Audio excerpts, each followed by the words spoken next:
다 이름이 복잡해가지고 매우 혼란스럽습니다. 새누리당 맞죠? 새천년당, 새누리당, 새자도 많고 보면 참 나라를 많이 걱정을 하시는 분들이 많은 것 같아요. 그래서 소외계층, 취약계층, 위안 정책을 많이 고민하시는 것 같아요. 근데 대충 우리 사극에서 보면요, 이렇게 이 국민을 걱정하는 사람들이 좀 보면 이렇게 충신인지 간신인지 금방 알 수가 있어요. 저 사람이 정말 국민을 걱정하는 사람인지 아닌지는. 이렇게 수염도 좀 멋있게 나고 그 다음에 이제 말도 굉장히 진지하게 하시는 분들은 좀 충신이고, 간신들은 이렇게 딱 표시가 나요. 이렇게 수염도 좀 얍삽하게 생겼고. 그런데 정치인들을 보면요, 수염도 없고 하니까 구분하기가 참 힘듭니다. 저 사람들이 정말로 그 국민을 위해서 얘기를 하고 있는지, 아니면 정말로 표를 얻기 위해서 하고 있는 건지. 근데 이제 상당히 많이 결론부터 말씀을 드리면 지금 일어나고 있는 그 작태는 거의 다 표 때문에 그런 거 아닌가 하는 생각이 듭니다. 정말로 국민을 원한다면 그렇게 할 수가 없고요. 만약에 정말로 국민을 원하는데 그렇게 한다 그러면 정말 머리 나쁜 사람들이죠. 근데 그분들이 머리 나쁠 리가 없습니다. 얼마나 훌륭한 분들인데요. 그래서 상당히 좀 뭐라 그럴까요? 좋게 보이지 않는다는 얘기입니다. 정말로 좋게 보이지 않는다는 거죠. 이게 1년 뒤에 나라가 망해도 나는 상관없다 이런 것 같은데요.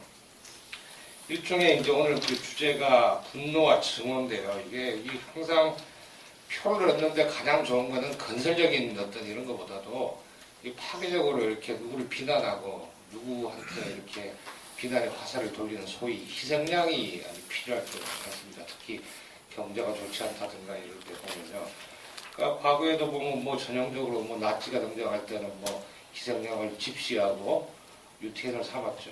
그래가지고 대량 그냥 학살하고 그럼으로써 자기들이 정권 유지하고 결국 그 몰락은 다 알고 있는 내용입니다. 지금 작금의 대한민국에서 일어나고 있는 그 희생양이 뭘까? 이렇게 생각해 보면은 아까 양극화 얘기도 많이 나왔는데요. 이 양극화란 말을 참 조심해야 되는 것 같아요. 양극화라는 극이 두 개가 있다는 뜻이거든요.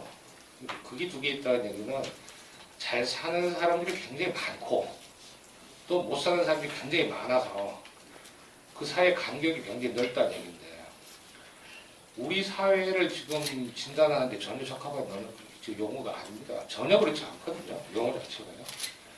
그런데 지금 그 중심인지 간신인지 모르는 그 정치인들이 주장하는, 모든 당들이 주장하는 그런 정책들은 하나같이 다 양극화를 가속시키는 정책들입니다. 그 사람들은 양극화를 해소한다고 했지만은 실제로 그 사람들이 하는 정책은 다 양극화를 가속시키는 거고, 그 다음에 양극화란 말로 국민들을 속여놓고, 그 다음에 희생양을 누굴 잡느냐 하면 시장경제를 잡고 있는 겁니다. 그러니까 자본주의 자체에 문제가 있다라든가 시장경제가 문제가 있다, 이런 식으로 속이고 있는 거죠. 그러다 보니까 일부 언론은 자본주의에 여러 가지 형용사를 갖다 붙입니다. 과거에 민주주의에 여러 가지 형용사 붙이지 말라는 얘기 많이 했는데요. 자본주의 형용사 많이 붙인다고 자본주의가 달라지지 않습니다. 제가 나중에 결론을 말씀드리겠지만 시장경제가 이 모든 희생양이 되어야 될 이유가 없다는 거죠. 조금 강론으로 들어가서요. 결국 저한테 토론을 부탁한 이유는 아마 노동시장이나 일자리 때문에 부탁을 한 것 같습니다. 물론 지금 일자리 창출이 가장 큰 화두이면서 동시에 이제 일자리 문제 때문에 자꾸 양극화가 가속화된다 이런 얘기들 많이 하기 때문에요. 아주 간단하게 하나의 예만 든다면은 우리 사회의 지금 큰 문제 중에 하나는 정규직 비정규직의 문제겠죠. 그 다음 또 다른 문제는 청년 실업의 문제 이런 겁니다. 근데 그 둘 다가 논리가요 참 잘 있습니다. 비정규직들이 굉장히 힘들고 어려우니 비정규직을 보호해주자 그래가지고 소위 노무현 정부 때 비정규직 보호법이라는 걸 만들었습니다. 그리고 나중에 비정규직이 보호가 됐으면은 이런 토론을 할 필요가 없습니다. 근데 비정규직은 전혀 보호받지 못했고요. 왜 보호받지 못했느냐? 비정규직 보호법을 만들게 되면은 비정규직이 보호받는 계층도 있습니다. 그렇지만은 상당수의 계층들은 일자리를 잃게 됩니다. 일자리를 잃게 되고 기업은 고용하지 않습니다. 다시 얘기해가지고 양극화를 심화시키는 거죠. 그죠? 그러니까 가진 자는 가질 수 있게 해주고 못 가진 자는 아예 일자리 자체를 박탈시켜버리려고 합니다. 근데 이걸 계속 강화시키면은 기업들이 다른 식으로 이걸 바꾸죠, 전략을. 그러니까 이제 우리가 직접 고용하지 않겠다는 거죠, 그러면 파견 근로 회사에서 근로자를 보내는 거죠. 근데 그게 문제가 많다. 그래가지고 또 파견 근로에 대한 보호법을 또 만들었어요. 그럼 문제가 해결되느냐는 거예요. 안 됩니다. 안 되고 어떻게 되느냐면은 야 그럼 그렇게 하지 말고 아예 사내 하도급을 하자. 무슨 얘기냐면은 다른 회사에서 아예 근로자를 필요 와가지고 쓰자는 거죠. 그죠? 그러니까 하도급은 그냥 그 회사가 물건을 만들어가지고 부품을 납품하면 끝나는 건데 이거는 그런 형태가 아니라 우리 회사에 와가지고 근무는 해라. 그런데 소속은 우리 회사가 아니다는 거죠. 자, 그렇게 되다 보니까 현대자동차 같은 경우에 아주 정말 그 기괴한 현상이 뭐냐면 똑같은 생산 라인에 똑같은 작업복 입고 똑같은 일을 하는데 현대자동차에 직접 고용되어 있는 노동조합의 보호를 받고 있는 정규직들은 엄청난 월급을 받고 고용도 안정이 보장을 받습니다. 근데 그 사내 하도급 근로자들은 전혀 보호를 못 받고 월급도 3분의 1 수준도 채 안 되는 거죠. 이분들의 분분이 폭발하게 이겁니다. 당신들은 구내식당에서 밥 먹지 마라. 그래가지고 폭발해버린 거죠. 아니 뭐 현대에 직접 고용되지 않아서 월급 적게 받고 뭐 이런 것까지 다 참겠는데 뭐 밥 먹는 것까지 이래야 되겠느냐. 근데 이게 간단한 얘기가 아니죠. 밥 먹는 문제가 아니죠. 왜 그런 일이 발생하느냐는 거죠. 그게 양극화죠. 근데 그런 양극화를 만든 원인이 뭐냐 이런 거죠.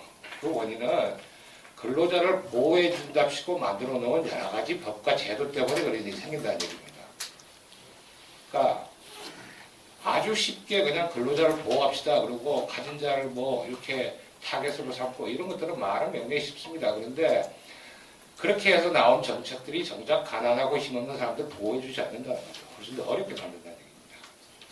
결국은 그 해결책은 뭐냐? 해결책은 결국 성장을 통해 가지고 일자리를 만들어내는 일입니다. 성장을 통해서 일자리를 만들어내는 일이고 대부분의 이 이해 당사자들은 어떤 식으로 주장을 하느냐 하면은 이런 문제를 정부가 해결해야 된다고 주장을 합니다. 그러니까 정부 만능주의라고 볼 수가 있죠. 그 정부가 어떻게 해결을 하느냐?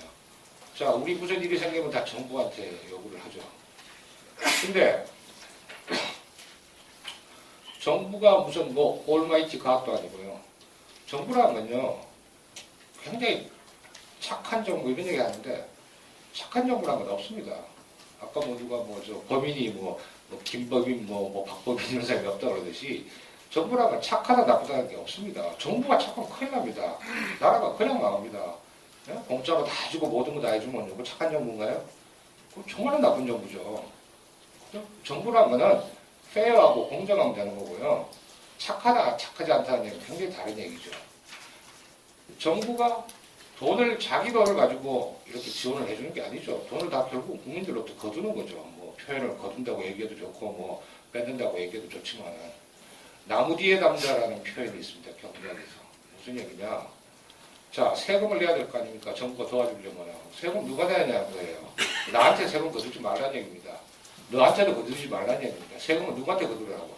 나무 뒤에 숨어있는 남자한테 거두라는 얘기입니다. 나무 뒤에 숨어있는 남자가 누굽니까? 그죠? 예.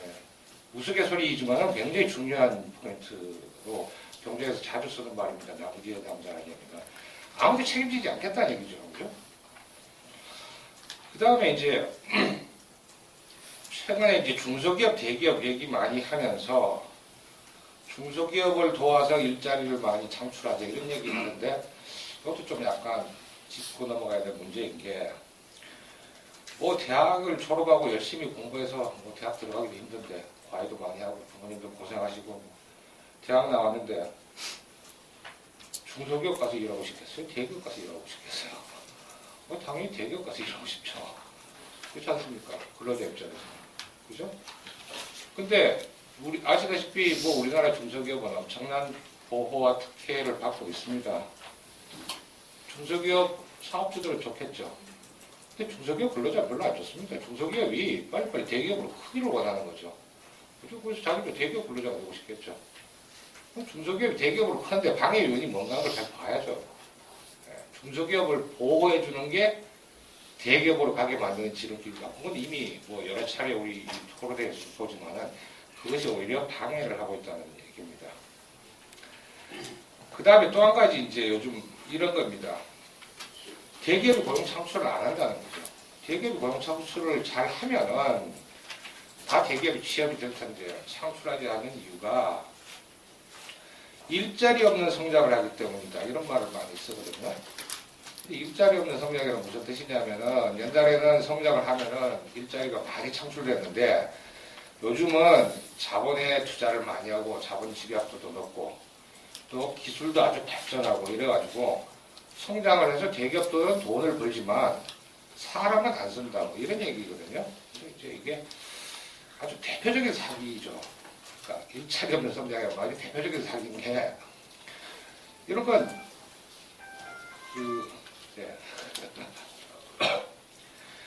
대기업이 자본에 많이 투자를 하고 기술이 진보하면은 종전보다 적은 사람을 가지고 생산을 할 수 있기 때문에 일자리가 줄어드는 건 맞습니다. 그런데 그렇게 되면은 대기업의 이윤이 늘어나죠. 사람이 적겠으니까. 이윤이 늘어나면요, 종전보다 많은 생산을 할 수가 있는 겁니다.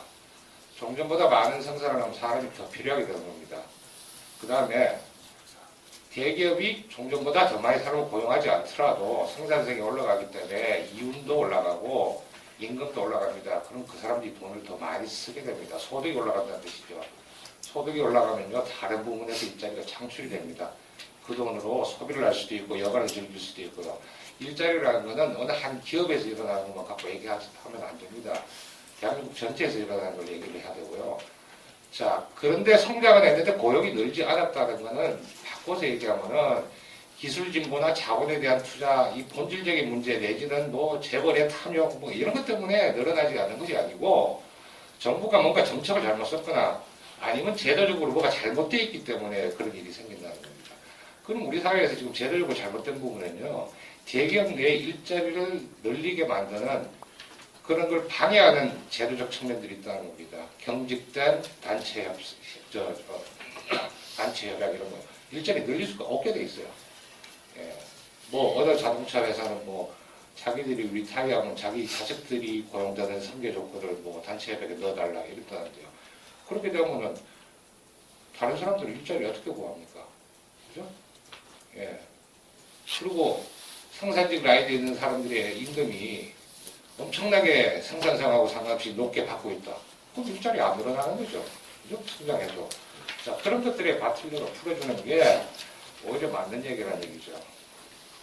마지막으로는